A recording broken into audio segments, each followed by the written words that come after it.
പൂവ് സീരിയലിന്റെ latest episode review ആണ് പറയുന്നത്. അങ്ങനെ സച്ചിയുടെ ടാക്സിയിൽ ഒരു പെൺകുട്ടി കയറുകയാണ്. അവരുടെ ജീവിത കഥയെല്ലാം കേൾക്കുന്ന സമയത്തിന് സച്ചിക്ക് തന്റെ ഇപ്പോഴത്തെ അവസ്ഥയുമായി വല്ലാത്തൊരു സാമ്യം തോന്നും. ആ പെൺകുട്ടി വല്ലാതെ കരയുന്നുണ്ട്. കാരണം അവളുടെ സ്വന്തം ചേട്ടൻ ഹോസ്പിറ്റലിൽ അത്യാസന്ന നിലയിൽ കിടന്നിട്ട് പോലും ഭർത്താവ് അവളെ പോയി കാണാനൊന്നും സമ്മതിക്കുന്നില്ല. കല്യാണം കഴിഞ്ഞു എന്ന് കരുതി സ്വന്തം വീട്ടുകാരെയും ബന്ധുക്കളെയൊക്കെ പാടെ ഉപേക്ഷിക്കണമെന്നാണോ ആ കുട്ടി ചോദിക്കുന്നു. അഥവാ ഭർത്താവിന്റെ വാക്ക് കേൾക്കാതെ പോയാൽ തന്നെ അനുസരണയില്ലാത്തവൾ എന്നൊക്കെ പേരും ചാർത്തി തരും. പെണ്ണുങ്ങൾ ജീവിതം ഇത്രയ്ക്കും കഷ്ടമാണോ എന്നൊക്കെ പറഞ്ഞുകൊണ്ട് തന്നെ ആ കുട്ടി ഇങ്ങനെ വിങ്ങി പൊട്ടിക്കരയാണ്. സച്ചി അവരെ ഒരുപാട് സമാധാനിപ്പിക്കുന്നുണ്ട്. സച്ചി വിവാഹിതനാണോ എന്ന് ചോദിക്കുമ്പോൾ അതേ എന്ന് മറുപടി കേട്ടതും അവർ പറയുന്നുണ്ട്, നിങ്ങളുടെ ഭാര്യ വലിയ ഭാഗ്യം ചെയ്തവളാണ്. കാരണം മറ്റൊരാളുടെ സങ്കടം മനസ്സിലാക്കാൻ കഴിയുന്ന മനസ്സ് നിങ്ങൾക്കുണ്ടല്ലോ. എല്ലാവർക്കും ഇതുപോലൊരു ഭർത്താവിനെ കിട്ടിയിരുന്നെങ്കിൽ എന്ന് പറഞ്ഞ് ആ കുട്ടി വീണ്ടും കരയാൻ തുടങ്ങി. കല്യാണം കഴിഞ്ഞ സ്വന്തം കൂടപ്പിറപ്പിനെയും വീട്ടുകാരെയും ഉപേക്ഷിച്ചു ഞങ്ങൾ ഭർത്താവിന്റെ വീട്ടിൽ വരും. എന്നാൽ പുരുഷന്മാർ ജീവിതകാലം മുഴുവൻ സ്വന്തം വീട്ടുകാരുടെ കൂടെ താമസിക്കുന്നത് കൊണ്ട് ഭാര്യയുടെ സങ്കടങ്ങളൊന്നും അവർക്ക് മനസ്സിലാവില്ല. ഭർത്താവ് ചെയ്യുന്ന തെറ്റുകൾ പോലും ഭാര്യയുടെ തലയിലാണ് വരാറുള്ളത്. ഞങ്ങൾക്ക് സ്വപ്നം കാണാനോ ആഗ്രഹങ്ങൾ സഫലീകരിക്കാനോ പാടില്ലേ എന്ന് ചോദിക്കുമ്പോൾ എല്ലാം ശരിയാകുമെന്ന് പറഞ്ഞുകൊണ്ട് തന്നെ സച്ചി അവരെ ഹോസ്പിറ്റലിൽ അങ്ങ് ഇറക്കി വിട്ടു. ടാക്സി സ്റ്റാൻഡിലിരുന്ന് സച്ചി ഈ കാര്യങ്ങളെല്ലാം ആലോചിച്ചു വല്ലാത്ത അവസ്ഥയിലിരിക്കുകയാണ്. അങ്ങോട്ടേക്ക് മഹേഷ് വന്ന് ചോദിക്കുന്നുണ്ട്, എടാ സച്ചി, നീ ഇപ്പോഴും ആ കാര്യം തന്നെ ആലോചിച്ചു കൊണ്ടിരിക്കുകയാണോ എന്ന്. ഇല്ലടാ, ഇന്ന് എൻ്റെ ടാക്സിയിൽ ഒരു പെണ്ണ് കയറി. അവരുടെ കഥ കേട്ടപ്പോൾ ഞാൻ അതിനെ പറ്റിയിട്ടൊന്ന് ചിന്തിച്ചു പോയതാണ്. ആ കുട്ടിയുടെ ചേട്ടൻ സീരിയസ് ആയിട്ട് ഹോസ്പിറ്റലിലാണ്. എന്നിട്ടും അവളുടെ കെട്ടിയവൻ കാണാൻ വിടുന്നില്ല. സ്വന്തം ഭർത്താവിനും വീട്ടുകാർക്കും ഇടയിൽപ്പെട്ട് അവൾ വല്ലാതെ വീർപ്പ് മുട്ടുന്നുണ്ട്. കല്യാണം കഴിഞ്ഞു എന്ന് പറഞ്ഞ് സ്വന്തം വീട്ടുകാരെയും ബന്ധുക്കളൊക്കെ ഒഴിവാക്കാൻ എന്നൊക്കെ പറഞ്ഞാൽ അവൾക്കത് പറ്റുമോ? എനിക്കപ്പോഴാ ഒരു കാര്യം ഓർമ്മ വന്നതും കുറ്റബോധം തോന്നി തുടങ്ങി. സച്ചി പറഞ്ഞു, എന്നാൽ സച്ചിക്കൊരു വിഷമമുണ്ട്. താൻ എന്തിനാണ് അങ്ങനെ ചെയ്തതെന്ന് ആരും മനസ്സിലാക്കുന്നില്ലല്ലോ എന്ന്. എടാ, രേവതിക്ക് എത്രയൊക്കെ ആയാലും അത് സ്വന്തം അനിയനല്ലേടാ. അവരെ മറക്കാൻ അവൾക്ക് പറ്റുമോ? ഭാര്യയും ഭർത്താവും തമ്മിൽ വഴക്കൊക്കെ ഉണ്ടാവും. പക്ഷേ അതിനെ മിണ്ടാതിരിക്കുന്നത് ദേഷ്യം കാണിച്ചിട്ടല്ല തീർക്കേണ്ടത്. നമുക്ക് എന്തെങ്കിലും വന്നാൽ കൂടെ നിൽക്കാൻ അവരെ കാണത്തുള്ളൂ. മഹേഷ് ഉപദേശിച്ചു. ഇപ്പൊ തന്നെ നീ പോയിട്ട് അവളോടുള്ള പിണക്കം തീർക്കുകയെന്ന് പറയുമ്പോൾ പക്ഷേ ഞാൻ പറയാതെ പോയല്ലോ എന്ന് സച്ചി വീണ്ടും തർക്കിക്കുന്നു. മഹേഷിന് അപ്പോൾ നല്ല ദേഷ്യം വരുന്നുണ്ട്. നീ ഇപ്പോഴും ഇത് തന്നെ ഇങ്ങനെ പറഞ്ഞു നിൽക്കുകയാണോ സച്ചി? ഞാനൊരു കാര്യം ചോദിക്കട്ടെ. രേവതിയുടെ അനിയൻ ശരിയല്ല, അതുകൊണ്ടാണ് മിണ്ടണ്ട എന്ന് നീ പറയുന്നത്. എന്നാൽ നിന്റെ വീട്ടിൽ നിന്റെ ചേട്ടൻ ചെയ്തത് ഓർമ്മയുണ്ടോ? രേവതിയുമായിട്ടുള്ള കല്യാണ ദിവസം തന്നെ ഓടിപ്പോയവനാണ് അവൻ. അത് ആ കുടുംബത്തെ എത്രത്തോളം നാണക്കേടുണ്ടാക്കി. എന്നിട്ടും സച്ചിയേട്ടൻ ചേട്ടന് മിണ്ടരുത് എന്ന് അവൾ എപ്പോഴെങ്കിലും പറഞ്ഞിട്ടുണ്ടോ? നിന്റെ ചേട്ടൻ പണവുമായി ഓടിപ്പോയതിന്റെ നാണക്കേടുള്ളപ്പോൾ നീയും സുധീയുടെ കല്യാണത്തിന് പോയപ്പോൾ അവൻ എതിർത്തോ? സുധിക്ക് കട കണ്ടുപിടിച്ചു കൊടുത്തത് നീയാണ്. അതിലൊന്നും രേവതി പരാതി പറഞ്ഞില്ലല്ലോ. അവസാനം അവളുടെ സ്വർണം വരെ അവൻ കട്ടുകൊണ്ടുപോയി. എന്നിട്ടും ചേട്ടനോട് മിണ്ടണ്ട എന്ന് അവൾ നിനക്ക് കൽപ്പന നൽകിയോ? നിന്റെ അമ്മ ആ വീട്ടിൽ അവളെ എത്രത്തോളം ദ്രോഹിക്കുന്നുണ്ട്. അതിനൊക്കെ അവൾ എപ്പോഴെങ്കിലും നിന്നോട് പ്രതികരിച്ചിട്ടുണ്ടോ? മഹേഷ് പറഞ്ഞതെല്ലാം കേട്ടുകൊണ്ട് തന്നെ സച്ചി ഒന്നും മിണ്ടാതെ നിൽക്കാണ്. നിന്റെ കുടുംബത്തിന്റെ എല്ലാ നല്ലതിനും ചീത്തതിനും അവൾ കൂടെയുണ്ട്. എന്നിട്ടും നീ എന്തിനാണ് അനിയനോട് മിണ്ടാൻ പാടില്ല എന്നൊക്കെ അവളോട് ഇങ്ങനെ നിബന്ധന വെക്കുന്നത്? ഭർത്താവ് പറയുന്നത് അതേപടി ഭാര്യ അനുസരിക്കണമെന്നാണോ നീ വിചാരിക്കുന്നത് എന്ന് മഹേഷ് ചോദിക്കുമ്പോൾ ഞാൻ അങ്ങനെ ഒരാളല്ലടാ എന്ന് സച്ചി തിരുത്തി. നിന്റെ അച്ഛൻ രേവതിയെ സ്വന്തം മോളെ പോലെയാണ് കാണുന്നത്. അവളെ കിട്ടാൻ നീ പുണ്യം ചെയ്യണം. ശരത്തും നീയും തമ്മിലുള്ള വേറൊരു പ്രശ്നമാണ്. അത് രേവതിക്കൊന്നും അറിയില്ല. അറിഞ്ഞു കഴിഞ്ഞാൽ നിന്നേക്കാൾ കൂടുതൽ അവനോട് അവൾ ദേഷ്യപ്പെടും. നീ ഇന്നീ കാണുന്ന സച്ചി ആവാൻ കാരണക്കാരി പോലും രേവതിയാണെന്ന് മഹേഷ് വീണ്ടും ഓർമ്മിപ്പിച്ചു. സച്ചി അവസാനം തന്റെ തെറ്റ് സമ്മതിക്കാണ്. നീ പറഞ്ഞത് ശരിയാടാ. രേവതി ഒന്നും മനസ്സിൽ വെക്കാതെയാണ് എല്ലാവരെയും സ്നേഹിക്കുന്നത്. അമ്മയുടെ കുത്തുവാക്കുകൾ കേട്ടിട്ടും അവൾ എന്നോട് പരാതിയൊന്നും ഇതുവരെ പറഞ്ഞിട്ടില്ല. മഹേഷ് അവനെ സമാധാനിപ്പിച്ച് അവിടെ നിന്നും അയക്കാണ്. ചന്ദ്രോദയത്തിൽ രേവതി സച്ചിക്ക് ഇഷ്ടപ്പെട്ട ചിക്കൻ കറി ഉണ്ടാക്കിക്കൊണ്ടിരിക്കുകയാണ്. ഇത് കഴിക്കുമ്പോൾ സച്ചിയേട്ടന്റെ ദേഷ്യം മാറുമെന്ന് അവൾ പ്രതീക്ഷിക്കുന്നു. അവിടേക്ക് ചന്ദ്രമതിയും വർഷയും വരുന്നുണ്ട്. നല്ല മണം വരുന്നുണ്ടല്ലോ എന്ന് പറഞ്ഞ് വർഷ അടുക്കളയിലേക്ക് ഓടിക്കയറി. കറി കണ്ടപ്പോൾ തന്നെ പാവം വർഷയ്ക്ക് വിശപ്പ് തുടങ്ങി. രേവതിയുടെ പാചകത്തെ വർഷ പുകഴ്ത്തുമ്പോൾ ചന്ദ്രമതിക്ക് തീരെ ഇഷ്ടപ്പെടുന്നില്ല. കറി വെക്കാൻ ഇത്രയും നേരമോ എന്ന് ചന്ദ്രമതി ദേഷ്യപ്പെടുന്നുണ്ടെങ്കിലും ദോഷയും കൂടി ആയ എല്ലാം ശരിയാവുമെന്ന് രേവതി പറഞ്ഞു.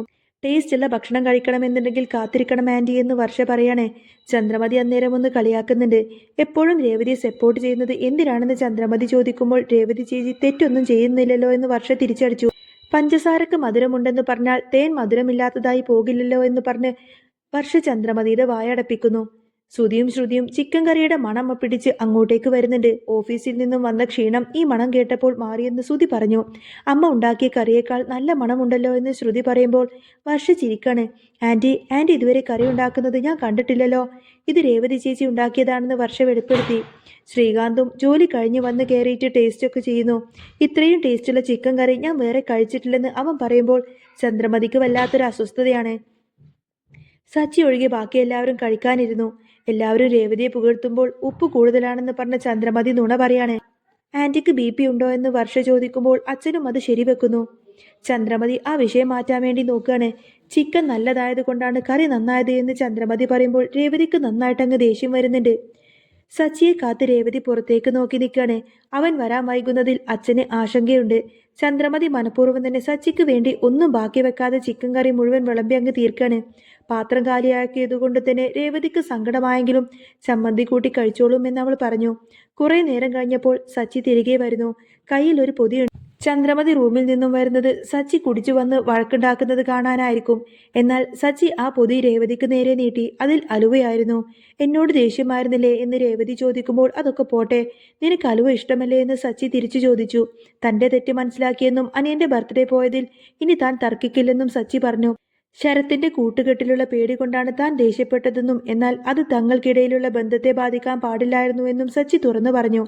രേവതിക്ക് സങ്കടം സഹിക്കാനാവാതെ കരയാണ്. സച്ചിയേട്ടൻ തന്നെ മനസ്സിലാക്കുമെന്ന് തനിക്കറിയാമായിരുന്നു എന്ന് അവൾ പറഞ്ഞു. ശരത്ത് ചീത്ത വഴിക്ക് പോകില്ലെന്ന് അവൾ ഉറച്ചു വിശ്വസിക്കുന്നുണ്ട്. വിശക്കുന്നു എന്ന് പറഞ്ഞ് സച്ചി ഭക്ഷണം കഴിക്കാൻ പോകുമ്പോൾ ശ്രീകാന്ത് വന്ന് ചിക്കൻ കറി തീർന്നു പോയ വിവരം പറഞ്ഞു. സച്ചിക്ക് ഇത് കേട്ട് കുറച്ച് സങ്കടമായി എങ്കിലും രേവതി അവന് വേണ്ടി കുറച്ച് മാറ്റിവെച്ചിട്ടുണ്ടായിരുന്നു. അത് കണ്ടപ്പോൾ സച്ചിയേട്ടൻ ശരിക്കും ഭാഗ്യം ചെയ്തവാനാണെന്ന് ശ്രീകാന്ത് പറഞ്ഞു. സച്ചി രേവതിക്കും അലുവ നൽകി സന്തോഷത്തോടെ ഭക്ഷണം കഴിക്കാണ്. ഇതെല്ലാം കണ്ട് കലിപ്പോട് കൂടെ നിൽക്കുമായിരിക്കൂടെ ചന്ദ്രമതി.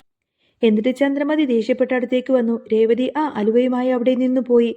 മധുരം വേണമെന്ന് നേരത്തെ പറഞ്ഞതല്ലേ എന്ന് ചോദിച്ചതും ചന്ദ്രമതി ദേഷ്യത്തിൽ തന്നെ മുറിയിലേക്ക് പോയി. അങ്ങനെ സച്ചിയും രേവതിയും പിണക്കമെല്ലാം മറന്നുകൊണ്ട് തന്നെ ഒന്നാവുകയാണ്. സച്ചിയും രേവതിയും ഒന്നായതോടുകൂടി തന്നെ ചന്ദ്രമതിയുടെ ഉള്ളിലെ പക കനലായി എരിയാണ്. സച്ചിയെ തന്റെ വരുതിക്ക് നിർത്താൻ വേണ്ടിയിട്ട് ചന്ദ്രമതി പുതിയ പല തന്ത്രങ്ങളും മെനയുന്നു. ഇതിനിടയിലേക്കാണ് ശരത്തിന്റെ കൂട്ടുകെട്ടുകളെ കുറിച്ച് വീണ്ടും ചില സൂചനകളൊക്കെ സച്ചിക്ക് ലഭിക്കുന്നത്. രേവതി അറിയാതെ സച്ചി ശരത്തിനെ നിരീക്ഷിക്കാൻ തീരുമാനിച്ചു. അന്ന് രാത്രി വൈകിട്ടും ചന്ദ്രമതിക്ക് ഉറക്കം വന്നില്ല. സച്ചിയുടെ മനസ്സിൽ താൻ ഇത്ര കാലം വളർത്തിയെടുത്ത വിദ്വേഷം ഇത്ര വേഗം അലിഞ്ഞുപോയത് അവർക്ക് ഉൾക്കൊള്ളാനായില്ല. അടുത്ത ദിവസം തന്നെ രാവിലെ ചന്ദ്രമതി സച്ചിയെ തനിച്ച് കിട്ടാൻ ഒരവസരം നോക്കി നിന്നു. സച്ചി തന്റെ കാറ് തുടച്ചുകൊണ്ടിരിക്കുമ്പോഴാണ് ചന്ദ്രമതി അങ്ങോട്ടേക്ക് ചെല്ലുന്നത്. സച്ചി, നീ ഇന്നലെ കാട്ടിയത് ശരിയായില്ല മോനെ. അവൾ നിന്റെ വാക്ക് കേൾക്കാതെ ആ പടിയിറങ്ങിപ്പോയതാണ്. അതിനെ നീ ലഘുവായി കണ്ട നാളെ അവൾ നിന്റെ തലയിൽ കയറി നിറങ്ങും. ചന്ദ്രമതി സച്ചിയുടെ മനസ്സിൽ വിഷം കലർത്താൻ നോക്കി. എന്നാൽ സച്ചി വളരെ ശാന്തമായി പറഞ്ഞു, അമ്മേ, സ്നേഹമുള്ളിടത്തേ വഴക്കുണ്ടാവുള്ളൂ. അവൾ എൻ്റെ കുടുംബത്തെ സ്നേഹിക്കുന്നത് ഒരു തെറ്റായിട്ട് എനിക്കിപ്പോൾ തോന്നുന്നില്ല. അമ്മ സമാധാനമായിരിക്ക്. ഇത് കേട്ടപ്പോൾ ചന്ദ്രമതിയുടെ മുഖം കറുത്തു. ഇതേ സമയത്തന്നെ ശരത്ത് ആന്റണിയുമായിട്ടുള്ള ബന്ധം കൂടുതൽ ശക്തമാക്കുകയായിരുന്നു. വലിയൊരു പണമിടപാടിൽ ശരത്ത് അറിയാതെ തന്നെ കുടുങ്ങിപ്പോകുന്നുണ്ട്. ഒരു ഗുണ്ടാ സംഘത്തിന്റെ പണം ശരത്തിന്റെ കൈവശം വന്നു ചേർന്നു. ഈ വിവരം അറിഞ്ഞ സച്ചി ആകെ പരിഭ്രാന്തരായി. രേവതി ഇതറിഞ്ഞു കഴിഞ്ഞാൽ തകർന്നു പോകുമെന്ന് സച്ചിക്ക് അറിയാമായിരുന്നു. സച്ചി രഹസ്യമായി തന്നെ ശരത്തിനെ കാണാൻ അവന്റെ താവളത്തിലേക്ക് ചെന്നു. അവിടെ ആന്റണിയും സംഘവും ശരത്തിനെ ഭീഷണിപ്പെടുത്തുന്നുണ്ട്. അതെല്ലാം സച്ചി ദൂരെ ഒരു മരത്തിന്റെ പിന്നിൽ നിന്ന് കാണുന്നുണ്ടായിരുന്നു. താൻ അനിയനെ പോലെ കണ്ട ശരത്തിനെ ആ ചതിക്കുള്ളിൽ നിന്നും രക്ഷിക്കാൻ വേണ്ടി സച്ചി തീരുമാനിച്ചു. എന്നാൽ ഇത് രേവതിയോട് പറഞ്ഞു കഴിഞ്ഞാൽ അവൾ ആകെ പേടിക്കും. സച്ചി ഒറ്റയ്ക്ക് തന്നെ ആ ഒരു പ്രശ്നത്തിൽ ഇടപെടാൻ തുടങ്ങി. ഇതിനിടയിൽ തന്നെ ചന്ദ്രമതിക്ക് സച്ചിയുടെ ഈ ഒരു മാറ്റങ്ങളിൽ സംശയം തോന്നുന്നുണ്ടെങ്കിലും അവർ രേവതിയെ തെറ്റിദ്ധരിപ്പിക്കാൻ ശ്രമിക്കുകയും ചെയ്യുന്നു. സച്ചി ഇപ്പോഴും എങ്ങോട്ടാ തനിച്ചു പോകുന്നത്? നിനക്ക് അവനെ വിശ്വാസമുണ്ടോ രേവതി? ചന്ദ്രമതി ചോദിക്കുമ്പോൾ രേവതിയുടെ ഉള്ളിൽ ചെറിയൊരു ആശങ്ക വിത്തുവാകി. എന്നാൽ ഇതിന്റെ ക്ലൈമാക്സിൽ സച്ചി തന്റെ ജീവൻ പോലും പണയം വെച്ചുകൊണ്ടായിരിക്കും ശരത്തിനെ ആ ഒരു ഗുണ്ടാ സംഘത്തിൽ നിന്നും രക്ഷിക്കുന്നത്. ഈ സത്യം രേവതി തിരിച്ചറിയുമ്പോൾ സച്ചിയോടുള്ള അവളുടെ ബഹുമാനവും സ്നേഹവും എല്ലാം തന്നെ ഇരട്ടിയാവുന്നു. ചന്ദ്രമതിയുടെ എല്ലാ തന്ത്രങ്ങളും പരാജയപ്പെടുകയും വീണ്ടും ചന്ദ്രോദയം വീട്ടിൽ സമാധാനം തിരികെ വരികയും ചെയ്യുന്നു. സച്ചി തന്റെ അനിയനെ പോലെ ശരത്തിനെ ചേർത്ത് പിടിക്കുമ്പോൾ ആ കുടുംബം കൂടുതൽ ദൃഢമാകുന്നു. അങ്ങനെ ഇനി വരാൻ പോകുന്ന നല്ല സൂപ്പർ ത്രില്ലിംഗ് എപ്പിസോഡുകളൊക്കെ തന്നെയാണ് കേട്ടോ. അപ്പോൾ നിങ്ങൾക്ക് ഈ ഒരു ചാനൽ ഇഷ്ടമാണെങ്കിൽ സബ്സ്ക്രൈബ് ചെയ്യാനും സപ്പോർട്ട് ചെയ്യാനും മറക്കല്ലേ. നെക്സ്റ്റ് വീഡിയോ ഉടനെ വരാം.